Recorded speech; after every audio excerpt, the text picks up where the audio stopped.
कुछ चीजें समय पर मालूम चले तो अच्छी लगती है। एक बेटा मध्यम परिवार का कॉलेज पढ़ने गया, उसने अपने कॉलेज में टॉप किया।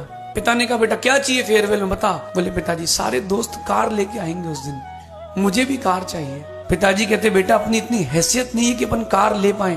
पहुंचे अगले दिन पिताजी फेयरवेल में गिफ्ट पैक करके डिब्बा खोला, जैसी उसने उसमें गीता रखी थी। उसने पिताजी को धक्का मारा, कहता कि आज से आपका मेरा संबंध खत्म, मैं कमाऊंगा पैसा, मैं ले लूंगा कार, आप इतना सा नहीं कर पाए मेरे लिए। पिता को धक्का लग गया, पिता कुछ नहीं बोले।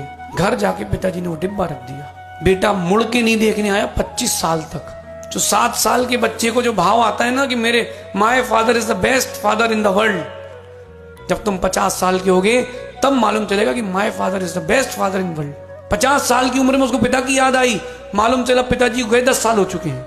घर पहुंचा, उसने याद से वो डिब्बा उठाया गीता का और देखा तो उसमें से चाबी गिरी कार की। बेटे ने सुनने का सोचने का मौका ही नहीं दिया।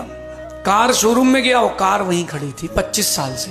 पिता ने घर गिरवी रख के कार ली थी, किसके लिए? लेकिन बेटे में इतनी बुद्धि हो तो क्या बात है, शिष्य में इतनी बुद्धि हो तो क्या बात है, गुरु नहीं बन जाए वो।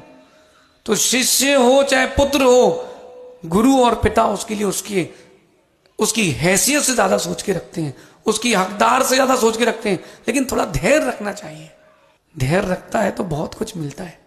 इतना रोया, बोले अब क्या पिता का पैसा खाऊंगा, क्या साया, पिता का साया काफी, पैसा किसी काम का नहीं। ध्यान रखना शुभम, बेटा पिता है ना सब कुछ हो जाता है, पिता का साया काफी होता है। ऐसे गुरु है ना सब कुछ हो जाता है, उनका साया काफी है।